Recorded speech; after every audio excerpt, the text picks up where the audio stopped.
this thing you want to accomplish is a net good for society, and you're wrapping it in just a fucking rotten lettuce shit leaf and presenting it to people as though it's a delicious burger, and everybody sees it for what it is. Okay, so shut the fuck up, do some work, and get your policy right. And in the meantime, go hard on universal health care, because that shit works, and go hard on housing reform, go hard on climate change and union protections. But shut the fuck up on the police.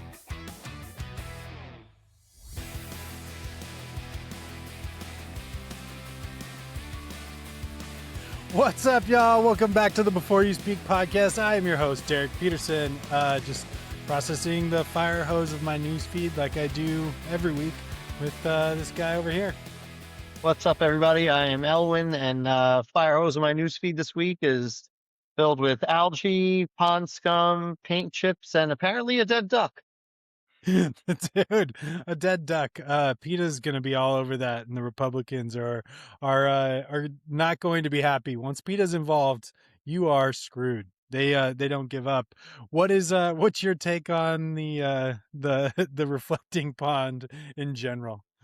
I mean, the metaphor, the comparison has been made plenty of times by others, but I think it works. It's good because it works, and that it's a perfect metaphor for this entire administration.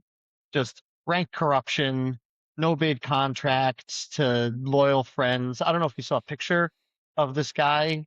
The name of the company that did this is called Green Water Contracting. Like Fantastic. Literally. Yeah, it's like Four Seasons Can't make landscaping. this shit up. You can't make this shit up. The guy like wears a big old 3-piece suit like a Scrooge McDuck villain. You know, it's Of just course. so it's overbid, poorly done. Just everything Trump touches dies is like kind of the metaphor for all this. But I think it's also like he's completely insane at this point too, and so it's highlighting that, where he's just gave a press conference yesterday, and it's bonkers. He's saying, no, someone took a box cutter and cut a 250-foot long gash into the bottom of the pool, and that's why this is happening. And the reporter, finally, there was a reporter with a sack who was like, well, there's cameras and National Guards people all over there. Why don't we have video of that? And he's like, go ask the Parks Department. I don't know. I just know that it happened. And, you know, he's non-compos mentis at this point. The only difference is that, like, between him and Biden is Biden was like wandering off the wrong direction at international affairs and in Normandy. And Trump just stays sitting, so that can't happen, and still speaks a more coherent version of English incredibly than Biden was at the end. But like, you know, he's completely lost his mind, and he's just making shit up. And this reflecting pool is just like all of it wrapped into one fairly insignificant dealing. Dude, I saw, I think it was Decoding Fox News on Threads. They were talking about, they clipped off a couple years ago when Biden during the G7 summit walked off the wrong direction. Yeah. And then literally, like, they just like ate him alive for that on Fox News. And then literally Trump did the same thing. Like, they were all making fun of him because the French prime minister had to like help Biden back the other direction. Trump does the exact same thing. It's he like followed the Koreans or the Japanese delegation, right? At the G7, just went completely the wrong way. Yeah, just which, you know, why do it? Does any of us care about this? We don't. But the fact that like they made it a thing with Biden then becomes the thing. I'm like, this is so dumb. But it's also par for the course with our political climate at the moment, which I think we'd be we wouldn't be good at political podcasting if we didn't bring up Iran. But you know, we got a deal done with Iran. Then we didn't have a deal done with Iran, and I think that's pretty much been how we should report this until we actually have a deal with Iran. I don't know what else. Yeah, or is this somehow this complete lack of a status quo the new status quo? Right, where it's just like every week the strait opens, it doesn't open. We lift the blockade, we don't lift the blockade. Israel's not allowed to bomb Lebanon. Then they bomb Lebanon, and Trump threatens to nuke everybody and yells at Netanyahu a little bit. Yeah. But ultimately, nothing changes. I kind of feel like I feel like Trump is fine with that. Trump doesn't want to do the work of actually negotiating a lasting peace deal with Iran. The work that Trump wanted to do was to tear up Obama's deal. Yeah. That's it, and then make things She go did. boom a little bit in March. So I don't think he's interested in making a deal. I think now this is all just politicking. Put Vance out there to take the hit, so that he can't run. Rubio will catch some strays too, I'm sure. Uh, but none of it is serious. Took the Obama administration had like dozens of lifelong Middle Eastern experts spending weeks and months to hammer out this deal, which, ultimately was incomplete, but kind of worked. Uh, and Trump's like, cool, I'll send a couple of real estate developers. I'll send Vance there for a weekend. Vance was there for like 36 hours. He was like, nah, I think I'm going to go home. Maybe I'll go home now. It's like, Yeah. nobody's this is not a serious endeavor, except it is because we all pay the price for it. Yeah. I think if it's showing anything, it's showing how good the JCPOA actually was in the first place, and actually how good of a negotiator Obama and his team were for getting that deal done the way it is. Because like there so many things have come from this that are just not good, and I think the worst part about it is just that, and this is the thing that Obama and Biden kept us out of, because they were being advised and actually probably listening to their advisors, was just that, dude, if Iran closes the Strait of Hormuz, they can hold the world hostage, because we still run everything off of fossil fuels, and it is the primary source of where it comes from. And because of how this was handled, we have now given Iran more leverage than they ever could have, or had before. And not only that, like sanctions like worldwide. And I didn't realize this with the JCPOA, dude, Russia and China actually signed off on that they would, sanction Iran if they broke the agreement. Like we have no enforcement now beyond the US. This is an agreement between the US and Iran pretty much now, but everybody else is staying out of it. And before, we had a good chunk of Europe and Russia and Iran to sign off on the JCPOA, and like we have none of that now. So the amount of layers that has just shown this deal to be so much like such a subpar deal to the JCPOA. Like they're getting more money. Now they have control of the strait. They're charging for people to come in and out, which is not what was happening before. And they're getting what, like 10x or 20x the amount of money that they got from the Biden deal or from the Obama deal. So yeah, like dude, this is a giant mess, and a mess that somehow, when all is said and done, they're gonna just be like, it was Biden's fault. Yeah, or Obama. They'll just blame it on Biden and Obama, no question about it. The funniest thing in the world, by the way, which the Iranians should absolutely demand, is for the 24 billion in unfrozen assets to be delivered on pallets of cash, the way it was when Obama did the JCPOA. And then we can run the two videos of one pallet versus like 10 pallets of just dollar bills. Uh, but there's a couple of things that I think about with this whole thing. One is that like the status quo, if there's been a situation that's lasted for 40 or 50 years, probably that largely works. And I think that there's human nature. It's in our human nature to get bored of it, Yeah. right? To get bored of things that are successful, because for no other reason than we get bored. We get restless and bored. And, I just think people talk about like, well, Iran's been a problem for 47 years, and ever since 1948, the Middle East with Israel and blah, blah, blah, blah, blah. And it's like, I don't live there. So people who live there can call me a an idiot. Okay, but I live here, and the arrangement seems to have worked pretty well for us, and did not need to be blown up. And so the second thing I think about with this is a corollary, which is, Trump justifies this whole thing by saying that he was the only one that had the guts to go in and actually go after Iran, that Iran has been waging war against the US for 47 years, and he's the only one in a long line of presidents to do anything. Well, maybe every other president had advisors saying, yeah, you can do this. But on day three, Iran is going to close the Strait of Hormuz, and the only way to open that is going to be to send 500,000 troops into the Middle East. And every other president was like, no, that's not fucking worth it at all. Let's just God damn it, they blew up the USS Cole. That's terrible. That's a loss of 240 lives. But we have to find some other way to respond to it other than bombing, because every advisor who knows the area says this is exactly what's going to happen. And there's no way out of it if that happens. And so Trump was the first one to not listen to his advisors, it would seem.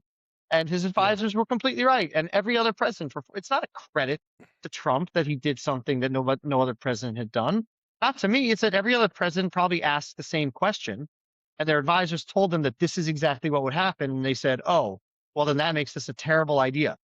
And Trump was just like, nah, fuck you. I know better than you. We're going to do it anyway. And it's a terrible idea. And now he's lost interest. So I keep kind of cycling back to those two things with this whole mess. Yeah, that and the fact that Hegseth is the most, uh, underqualified, military leader in the history of the U.S. Like, I mean, he's getting advised by some of the dumbest human beings I've ever seen, and you can just contrast that to like the people that other leadership, like the guys Obama had around him. You just like I listen to a lot of those guys' podcasts now, and they're some of the smartest dudes around. So like you just the dynamic of like going from what was there before to this, it's just really hard to stomach. And you can see the administration that was all about making sure we hired the most qualified people, no DEI hires, blah blah blah. Then just watching them all flub around because they have no idea what they're doing and no experience in the jobs that they got hired for. It's hilarious and going to be looked back on in history as some of the craziest shit that we've ever gone through. So, Yeah, Reagan had advisors that helped him deftly manage bring an end to the Cold War. George Bush the first had advisors that helped him continue that and, figure out how to invade Kuwait and the Iraqi occupation Kuwait and get out in a manageable way. Clinton a little less of a good job with like Czechoslovakia and all that stuff, but Obama with the JCPOA, like advisors make a difference. And, in a what should be a shock to no one, the morons on the Fox and Friends couch in the moron are not actually cabinet level officials. yeah, Well, I guess they knowing are, but they shouldn't be. that's that's the proper feeder system now for the Republican Party. Get a job at Fox News, then get a position in the government. That's how it works. It's like Um, 27 people from Fox. it's insane. It's and it also some of the dumbest things that we've ever done as a country. But let's talk a little bit about something positive. Maybe some more like World Cup conversation before we jump into our democratic socialist conversation. Because you went to Houston this week and saw your boys play, right? I didn't see the game. The tickets are very expensive, but I did do the Dutch Orange fan walk. Which so they have a bus, they ship a bus. Actually, it's two buses. I didn't know. To all the international competitions. They've been doing this for 20 years, and they start about 2.5 miles away from the game at an appointed time, and they drive to the game. And all these Dutch fans follow them, and they've got speakers, and they're playing songs, and people are dancing and chanting for the entirety of the walk. So in Houston, it had to be 15,000 plus. The line of people all dressed in orange was at least a mile and a half long. It was an That's insane. incredible amount of people. And they have like a song where everybody goes to the left, everybody goes to the right, and everybody goes crazy. So they do that a couple of times on the way. A lot of fun. And the whole like, I'm not a soccer fan. I think because the United States is through to the next round, we can call it soccer for the duration of this podcast. Uh, but I think with the since 2022, social media is even more, and just the way this World Cup is organized with all these fans coming from other countries into cities around the United States and Canada, the content has been just amazing to watch. Just really cool. The Scottish fans, the Tartan Army drank Boston dry. The Norwegians are sitting in Times Square doing an outdoor yoga class, like 2,000 of them behind an outdoor yoga class, and then doing the Norwegian row. The Dutch fans with their walk. It's just been tremendous content. I'm just mainlining that shit every night because it's really cool. It's really, really cool. Yep. I agree with everything you said, and I also think Sweden got screwed on that offsides call. So, that's a different game. So, If just call it fair. Call it the same across the board. bro, World Cup refs. The Dutch ran right over them. It wasn't If that game is if that point goes in, that changes a lot of things. You know, the maybe final my maybe score. maybe my people make a comeback, Elwin. All right, Yeah. you Uh know huh. the our Swedish. Although I don't know that has Sweden ever. I don't think they've ever won a World Cup. I don't think they've ever won any world. They're just too like, yeah, we're cool, we're good. I think they're happy that it got expanded to 64 teams. Yeah. I think there's a lot of countries that are, including the U.S., is Yeah. probably happy that that happened. So, well, let's jump into our conversation today, which is going to be about democratic socialism. So, in general, democratic socialists believe capitalism creates wealth, but it also creates inequality. Certain necessities should not be primarily market driven.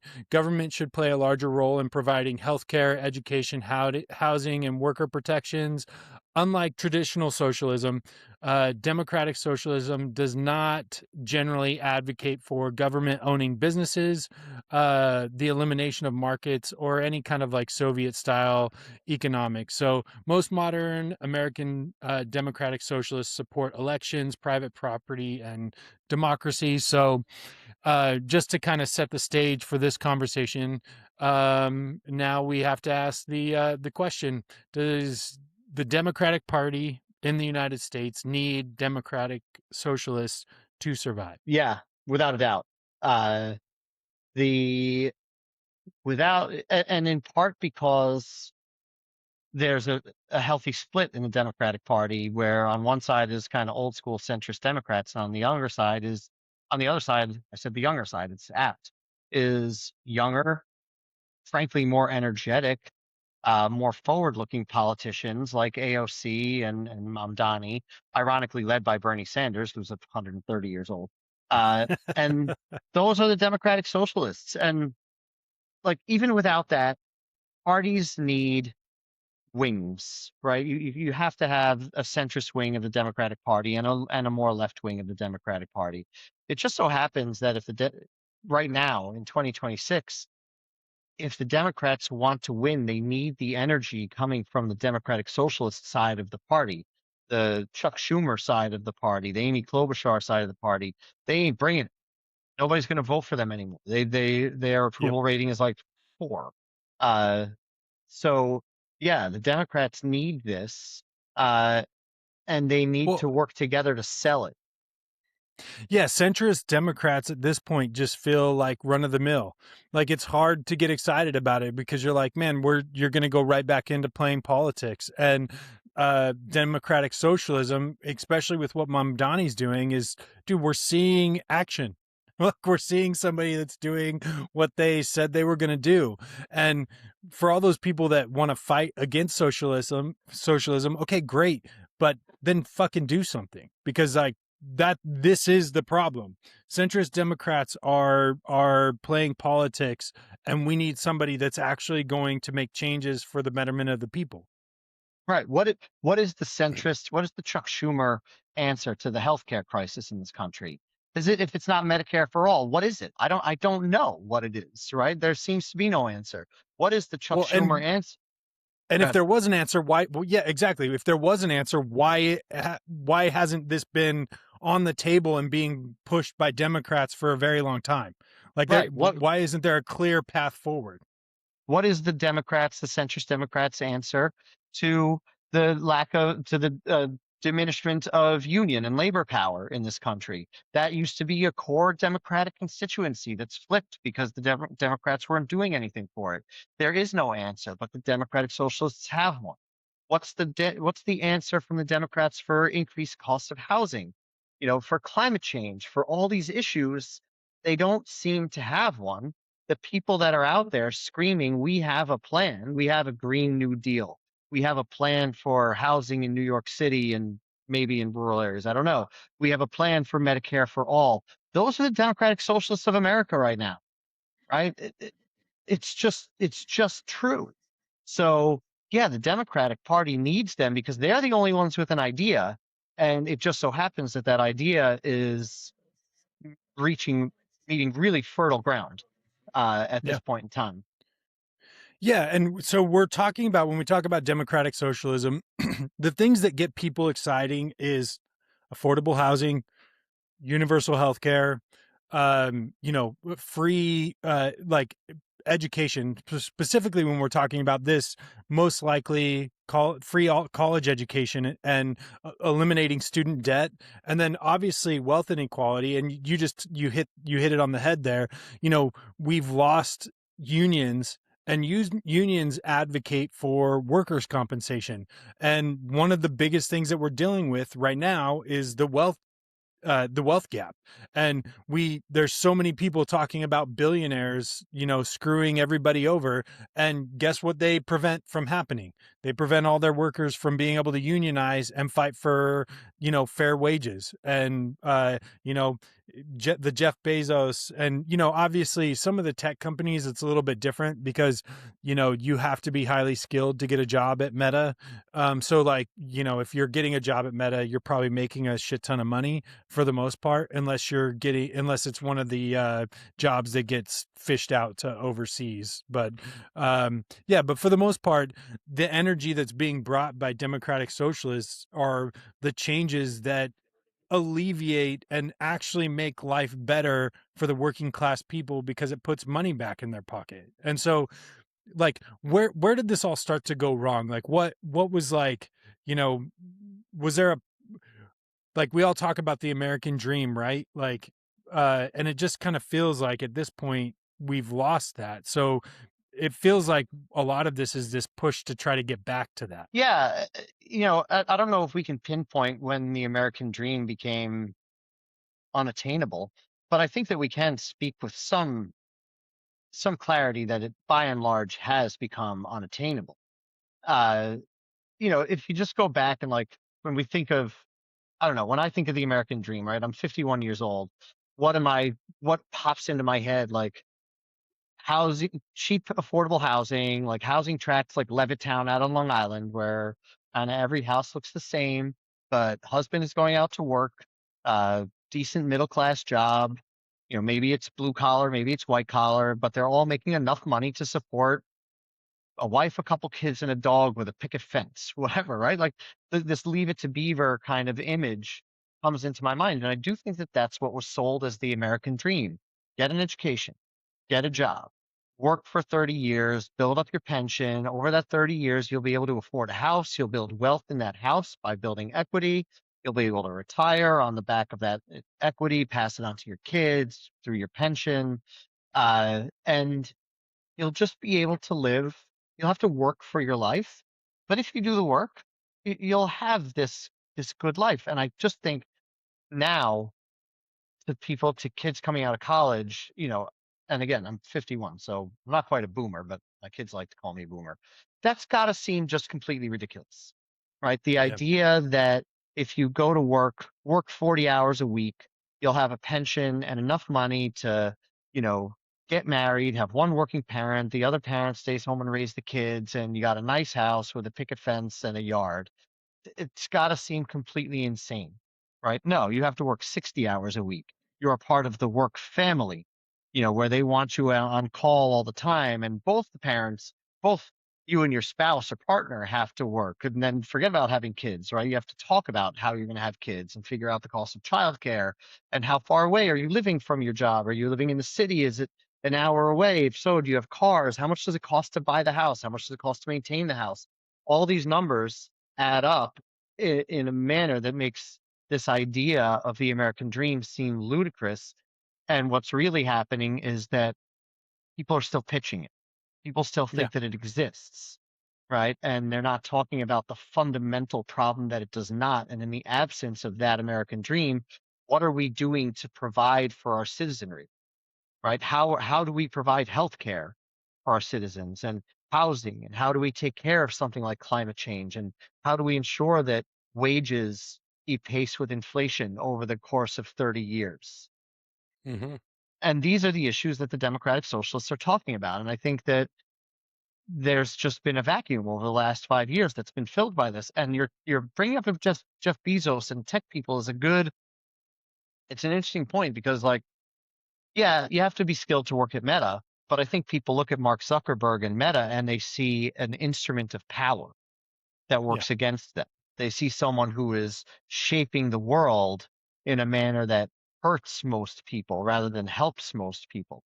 They look at Jeff Bezos and they see just simply a capitalist pig who will, create some terrible work conditions and make billions and billions off the backs of, human suffering. Jeff Bezos said this week that we should all be prepared to, give up our water so that AI can. It's more important that AI gets our water because if AI gets the water, they'll solve humanity's problems. So humanity has to be able to give up our water on that promise. I think people hear that and they're like, "You're fucking insane, man," because I can't buy a house. And you're telling me that I had to give up water. I can't afford meals. I'm stealing from the corporate lunchroom and you're telling me that I Yeah. got to give up water for your data center. And I think that's the space that the Democratic Socialists of America are stepping right into. Yeah, and this has been like I think the story and the unraveling of my brain thus far, and honestly, what's pushed me farther left as I've gotten older is just seeing it all happen. The wealth gap is the biggest thing. I think it was Scott Galloway say it. It's like, look, dude, people aren't mad about the wealth gap. What they're mad about is the opportunities to build wealth are diminishing quickly and being hoarded by the wealthy. So, like, historically, like, guys like myself, if we got into the work environment and we worked our ass off, when the right opportunity came, if we hit it right, like it takes a little bit of luck, it takes hard work and an opportunity, right? And then you can build success. And I think what we're seeing with generations behind us is just that that's not happening. Like the hard work and everything isn't providing the opportunities to build the wealth that we all are desiring to build. And then furthermore, that wealth is flaunted in front of our faces more than it ever has been before. Like uh with social media, TV, everything else, like we have this obsession as a culture with really nice things. And so the that is the flip side of it. And the dangerous part about that is that the worship of money and people with money is the very thing that gives them the power to continue to oppress. Like all these people that are up on Elon Musk's junk being like, he just made 100, like so many people, however many people, like thousands of people millionaires because of the SpaceX IPO. I was like, that's funny because he also got hundreds of thousands of people fired from their jobs that were completely content making, somewhere between $50 and $100,000 a year. And guess who spends their money in those climates? People, middle class people. If you make 100K a year, most of your paycheck is going back into the economy. You're out buying different things, food, vacationing. All these people that just became millionaires, guess where their money goes? Stock Yeah, portfolios. Yeah, and the thing that radicalized me to the left a little bit, which is a core DSA platform, is universal health care. So when Yeah. I was working after law school, one of my jobs was with legal services, and I was in charge of finding pro bono attorneys uh, for people who couldn't afford an attorney on their own. And most of those cases were bankruptcy cases. Uh, for whatever reason, didn't fit under the existing grants. So we would have to go out into the community and find bankruptcy attorneys and were willing to help and assign them to clients. And that was my job to make that connection. So I would have to talk to the client and find the attorney. And, 4 out of 5 of these clients, this was in 2007, 4 out of 5 of these clients were kind of upstate New York, Putnam, Orange County, New York. Uh, one working, they were very traditional, like the American dream style family, let's say, a mechanic, a plumber, a blue collar job, a couple of kids, father working, mother staying at home, and then someone gets sick. They get in a car accident. Wife gets diagnosed with MS, whatever. And now they can't make their house payment because of their medical bills. And now they have to decide whether or not they're going to declare bankruptcy, and that's the conversation that I had dozens and dozens of times. I can either pay my medical bills or I can pay my house payment. What should I do? Yeah. And that just struck me as fundamentally wrong and unfair in this country where we're told if you work hard, this dream is there for you. Right? You might not make $1 million. I don't think most people think they're going to make $1 million. They want to be able to afford their mortgage, have it not be rent. They want to be able to afford their mortgage, work hard, have a couple beers at the end of the day, and watch their kids play little league or soccer. And that is stolen in that experience I had. That was stolen because we couldn't provide health insurance. Right? And then I've started to look into it more, and I found out that universal healthcare is by far the better healthcare system anyway. Right? And I think Yeah. just more and more, that's what people understand. They understand. I had this conversation with Lisa last night, right? Like I have cheap health insurance for me. The rest of the family's on different health insurance. And, she was pricing out health insurance and they were like, well, it's going to be like $300 a month more if I want to get on their plan than what I'm paying now. And I was like, no, this is stupid because my health insurance sucks, but it's still cheaper, even if I have out of pocket expenses. And again, the Democratic Socialists are sitting there going, Medicare for all. Universal healthcare is the way to go. That is the correct answer. It's the correct answer in the rest of the developed world, and it's the correct answer here. And people see that and they're like, "Yeah, dude, that makes sense." And the Democratic Socialists are going, "Hey, unions should protect these Amazon workers and protect these Starbucks workers." And the people who work at Amazon and at Starbucks are going, "Yeah, that kind of makes a lot of sense." And young people are going, "Hey, our climate is on fire," and the Democratic Socialists are going, "Hey, Green New Deal. Let's start to talk about this stuff." And because it makes sense, and that's why they're strong right now. The I- problem that they have is people just hear that word socialist, and they have a couple of really stupid policies too. yeah. As always, but I think I think the part about this that's interesting to me is if you think about it in like long-term effects, right? So let's say we actually like, what is the downside to forcing companies to pay a living wage, to having like a $20 minimum wage, to cutting, because like ultimately what ends up happening here is that when we go this route and we start to make some of these changes, it disrupts other things, right? And that's what people are fighting for. The people that fight against this are fighting against the disruption because they're already ahead of the game. And so people that own stocks in these companies, for example, if you own stock in Amazon, your profitability is going to go down when you start paying workers more money because the company is not going to be reporting revenues as high as they are. And this goes back to previous podcasts where we've done where, now companies are more beholden to their stockholders than they are their people, which was a huge shift in the 80s that fucked a lot of things up. But this is where the problem lies, is because all those people that are invested and own stock in companies like Amazon now see that stock portfolio go down because the profits aren't as high, but now a bunch of people are making a living wage. So there's this adjustment period that if we do things like this and make some of these actual real changes, that people have to be prepared for. But the flip side of it is, and this is the part for me that I get frustrated about, is that, like when we talk about socialism, the thing that is attractive to socialism, attracts a lot, in my opinion, attracts a lot of people to socialism right now, is that it feels fair. And what we're seeing with capitalism right now is it feels very unfair.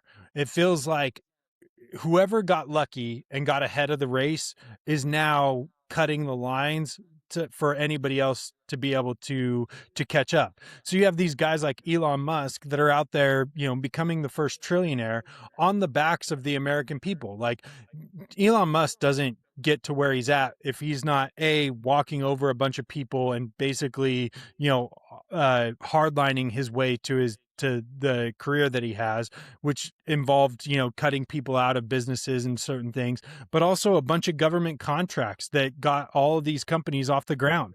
SpaceX is one of the biggest subsidiaries of the government that is out there at the moment. And same with like pharmaceutical companies and all these different things. So like we're seeing this world where we're funneling tax dollars to these companies and making the richest people in the world even more rich, while it becomes increasingly more difficult to become that.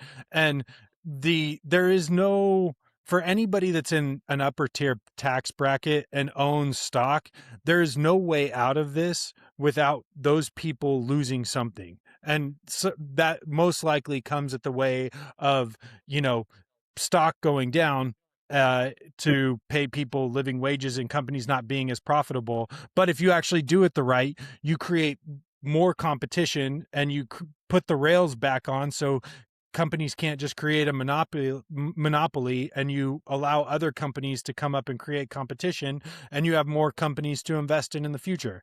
So I don't know, I I don't think that the disruption you talk about is uh I'm not worried about it. Let's put it that way.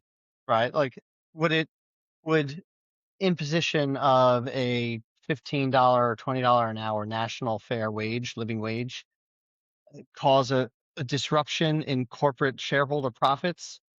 Maybe a blip, like maybe a tiny bit, but study after study shows that the prices don't really go up.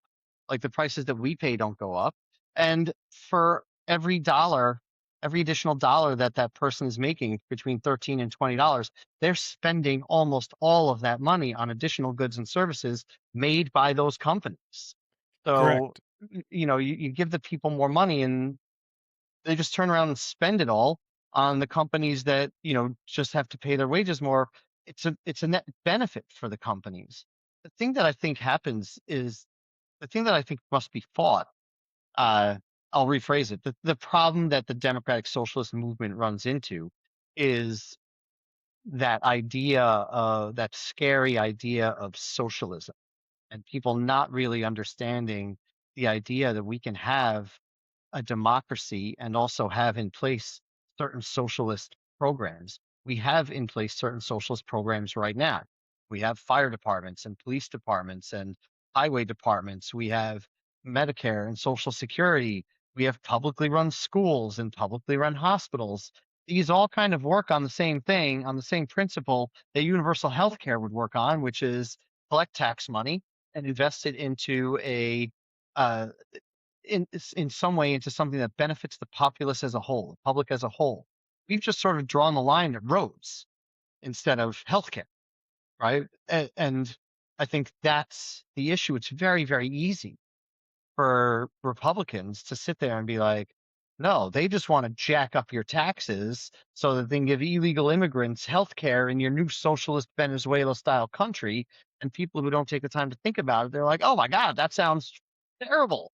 And all of a Yep. sudden they stop paying attention to the fact that they pay $18,000 a year for healthcare, and that there is no way in the world that their additional taxes are going to be $18,000 a year. Uh, so that's the biggest problem that democratic socialists have. And they need the Democratic Party to get on board and make that shit mainstream. Yep. And thus far they Yeah. haven't. Yeah, and you're 1,000% because a lot of the Democrats that aren't as far on the progressive side spend so much more of their time fighting Republican ideology than they do actually speaking and bringing about a message of change. And what you said is exactly correct. We need people talking about the fact that look, the money's there. Like we there the change in taxes a for working class people should be virtually nothing, and to be honest we can probably find ways to alleviate taxes on the middle class a little bit more if we actually just created a fair tax structure that that wealthy people couldn't find every loophole to work their way around and essentially just borrow against your assets until you die and then transfer your wealth to your kids. But the thing that democratic socialism has right now that the Democrats in general don't have are clear goals, big ideas, and ambitious reforms. And if there is one thing that our country is in need of, it's change. Like, nobody wants to vote for anybody that's going to fight for our country to stay the same as it currently is. Everybody is pushing for change, and we have all of these radical dumbasses running for office and getting elected because they're promising shit that they can't deliver on, but because they're just making the promise, people are voting for them. And this is where the disconnect comes from the Democrats. Is I don't know that the Democrats, or at least the ones that have been lifelong in the party doing this forever, believe that any of this shit can actually get done. Like, I don't think the Yeah, Chuck Schumers of the world actually believe that we could achieve universal health care, or they'd be talking about it. And so the byproduct of that is that get the fuck out. If you don't believe that we can actually change, then like, let's find people that do, because I we don't want this. I I I think it goes one step beyond that. I don't think Chuck Schumer understands the problem. I don't think he understands healthcare or housing, uh, the depth of the problem. And I think that, by far the most successful at this point, Democratic socialist politician has got to be Mamdani. Uh, the, you know, and I think it's because he understands one basic truth. It doesn't People listen to politics. Some do, some don't. They don't care about process. They don't care about how the sausage is made. They care, does their landlord get the heat fixed in time? They care, are the schools safe? They care, are the potholes fixed? Right? That's what people care about when they wake up in the morning. Can they drive to work on a road that's not laden with potholes? And did the landlord get the heat fixed?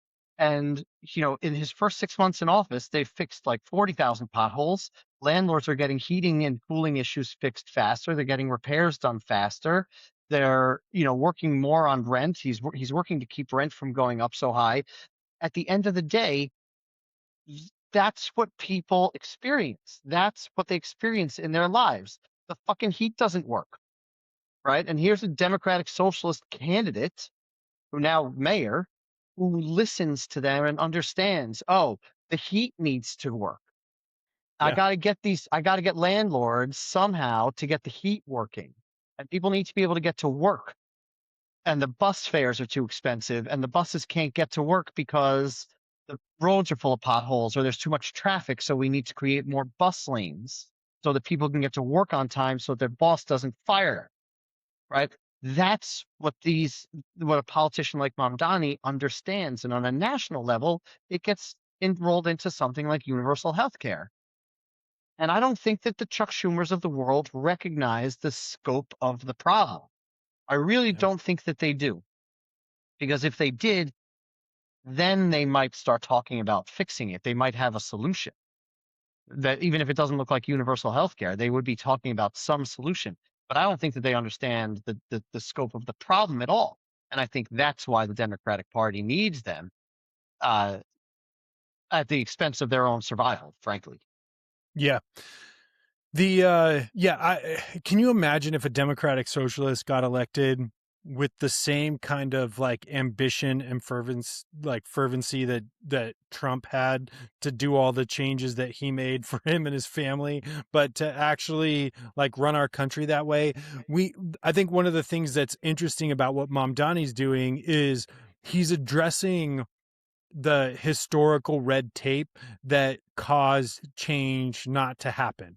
So like it's not just the changes that he's putting in place. They're also addressing some of the processes and things that have historically caused things to not get done or be slow, and we need a president that is willing to do that. Like that is the most critical aspect of what comes next for all of us. Whether it's all of the like we need the red tape for change to get cut and taken down. We need to eliminate, the outside influence in politics. We need to get the money out of it. Like ultimately what it comes down to is we need to get outside money out of politics if we actually want to politic for the people, because I don't know that when you talk about universal health care, uh, great schools, affordable housing, um, like who, great infrastructure, like who's against this?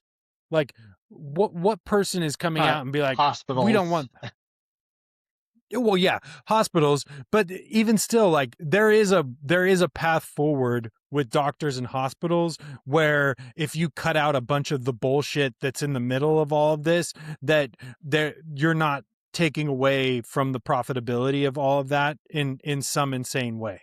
Right?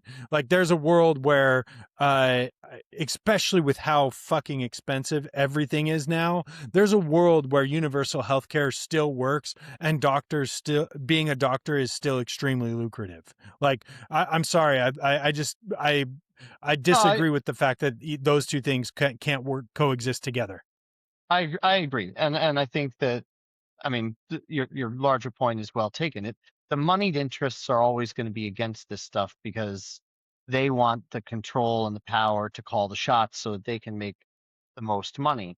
You know, but we really do need a rethinking of what does it mean? What does it look like in 2026 to be a citizen of the United States?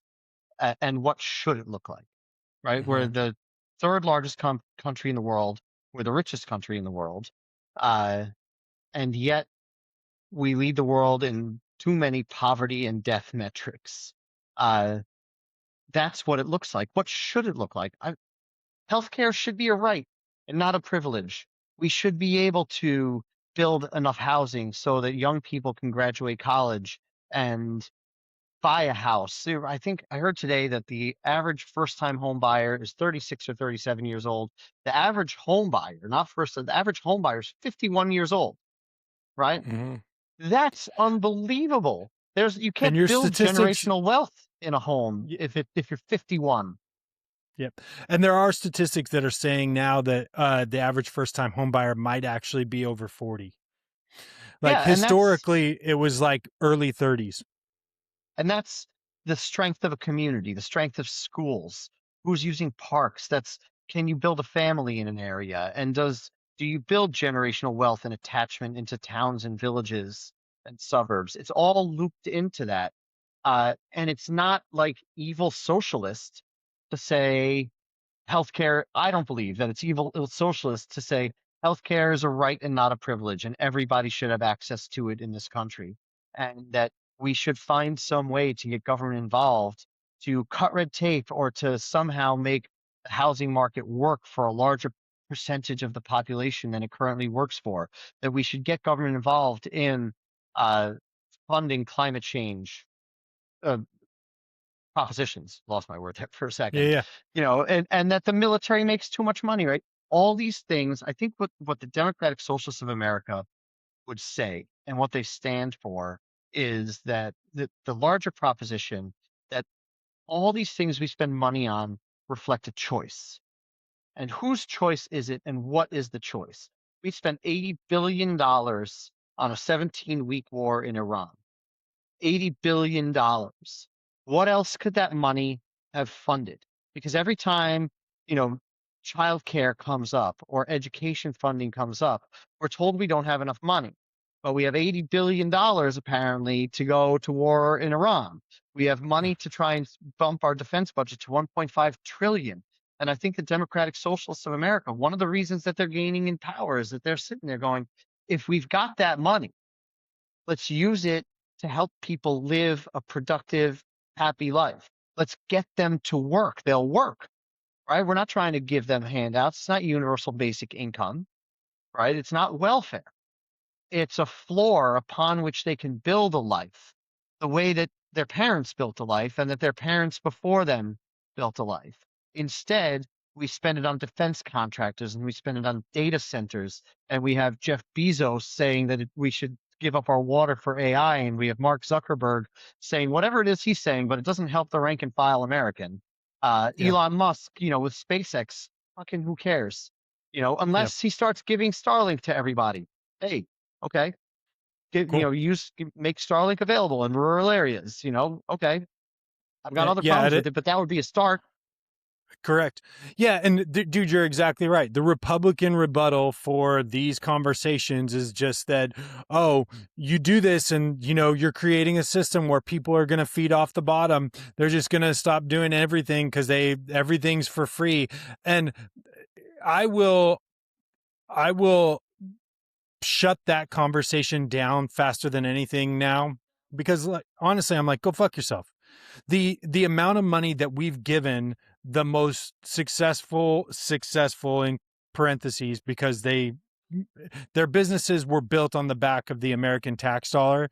The amount of money that we've given these defense contractors and all of these companies that we have deemed big pharma, space companies, all these tech companies that are getting government contracts that are fucking egregious for the services that they're providing. They get a government contract for what they've already provided to everybody else, but they get paid 800x what they are charging a regular consumer because it's a government contract. I'm like, audit that shit. Like Yeah, let's look, first steps first. Let's take the money that we are just throwing at wealthy people that happen to have businesses that the government uses their services for, and let's moderate those first. And then once we've moderated all that and we have universal health care and we have universal child care, and our public school system is thriving and there's no poor kids that are going hungry, like once we've solved all those problems, we can worry about the bottom feeders. We can worry about the poor people that are leeching off the system, and maybe taking advantage of it. But I'll tell you right now, the bigger problem is the wealthy people that are leeching off the system because the amount of money they're extracting from us is far greater than a poor person ever will get. yeah. Corporate welfare is by far a bigger problem than welfare fraud amongst people, amongst actual citizens. And I think that this idea that people don't want to work, I just don't buy it. I don't Of either. course there are some, right? Obviously, but when I was at legal services before I was helping in the pro bono unit, I did a lot of benefits work, and it was exceptionally rare for me to run across a client who was telling me anything else than I want to go to work. Right? I want to be able to work. I want to be able to provide for my family. I'm not trying to get a handout. I'm trying to navigate the system until I can get a job that works for me and my family, or until I can get Section 8 housing so that I can afford to pay my rent. There were a couple of people who didn't want that. But it was 90% of people who were like, I just need to be in a place where I can get a job that will provide for my family, and I don't have that now, so I need help navigating the benefit system, and that's why they were at legal services. We talked. One of the things that I like, one of the reasons why, like someone asked me this week, I'd ever voted for a Republican or a non-Democrat, and I voted for Ralph Nader a long time I ago. asked you that last week, Oh, it was bro. you? I thought it was you. Okay, yeah. But like one of the reasons why I am Democrat and you know it's going to be really hard to move me is we talked last week about MAGA, and you know what I feel about MAGA is that they have no values whatsoever. They're a hollowed out corpus that just gets filled with whatever Donald Trump says they believe in that moment. Yeah, But they have one value, which is loyalty to Trump. that's right. The Democratic Party, you know, at least there's people within the Democratic Party who are talking about this. We're having a whole policy based discussion right now. There's no policy coming from the right, right? The right controls the House and the Senate and the presidency. They've passed the fewest laws than any Congress in history. They are doing nothing, and they're quite content to do nothing. At least within the Democratic Party, there is a group of people who is very, very loudly screaming that these are the things we should be fighting for. And that is hopeful, you know, Yes. and it's why at the end of the day, I think that they're going to do well unless Chuck Schumer fucks him Fucks up. it up. Yeah. Fuck Chuck Schumer. Fuck Clarence Thomas, and Ken Paxton is a pedo protector. Yeah, So got that. the Hoffman Files. Did you hear that? Did you Hoffman hear Tell? Files. I did. Yeah, I heard Tellerico bring. Dude, thank God. Like it should be at the forefront of everything.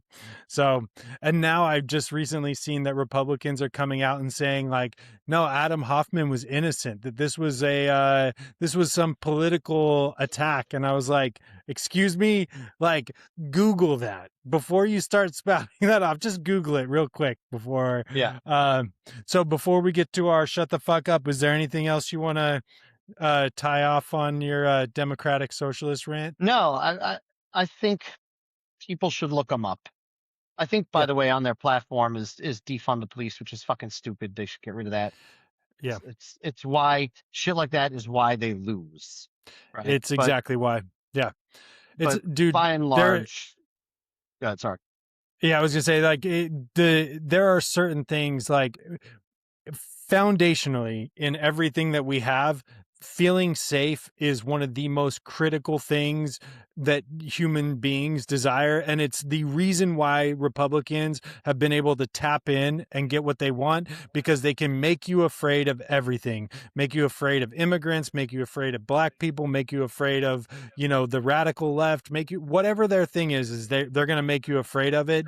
And our police force is as messed up as it is, it's such a critical part of the infrastructure of our country, and to say that we don't need it, I think is or to defund it is one of the worst things we can do. I think the focus should be on making sure that those people are being cared for and compensated well enough that we can find the right people to do those jobs. We can find people that have the right values in the same way we're talking about politics. We need people with good values getting into the political sphere. We need people that really believe in justice and have a big heart to be cops.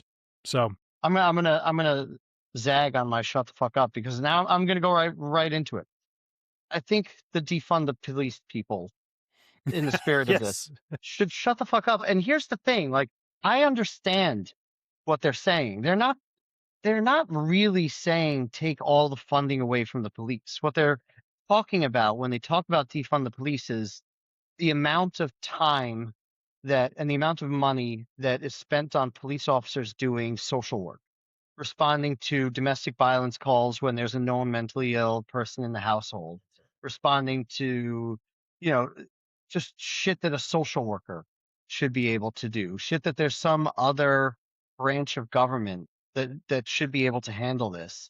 That and those they're the reason they're upset about that is because those situations very often now, if you have police responding to them, end up poorly. It ends up with the mentally disabled person being shot and killed, which has happened too many times to count because the police are not trained in mental health and de-escalating a mental health crisis. But that's who our society relies on to do that. That's who people call. When you call 911, that's who gets sent out. So that's like the core of the defund the police theory, right? That we should take some money. We should take 10, 15% of the money from the police away and invest it into social workers or other systems that can take the burden off of police officers so the police officers can focus on patrolling high crime areas and reducing crime and investigating crime and doing what police do. But they came up with this fucking name, defund the police, which is impossible to explain. Nobody wants to listen to me spend 73 seconds talking about what defund the police really is. They're going to listen. They're going to be like, fucking, hey, whatever. You said defund the police. And I know what those three words mean, period. Mhm. End of story. You want to pull all the police from, no, I don't want to pull all the police from your neighborhood. And some of them actually do. And those people should really shut the fuck up. Okay. But it's like, you're exactly right. People will vote for the safety of their neighborhood above everything else. It doesn't make them single issue voters, but they're not going to vote for universal health care if they feel like crime is bad, right? And if Mhm. if you're running on a platform that includes universal health care, but also defunding the police, you're going to fucking lose because of what you just said. People are going to hear that and they're going to be like, universal health care would be great, but I'm probably going to need it because I'm going to be mugged and I don't want to be mugged. I'd rather not be mugged. So I'm not going to vote for you because thanks for the health care, but you also got me mugged and, my neighbor got shot.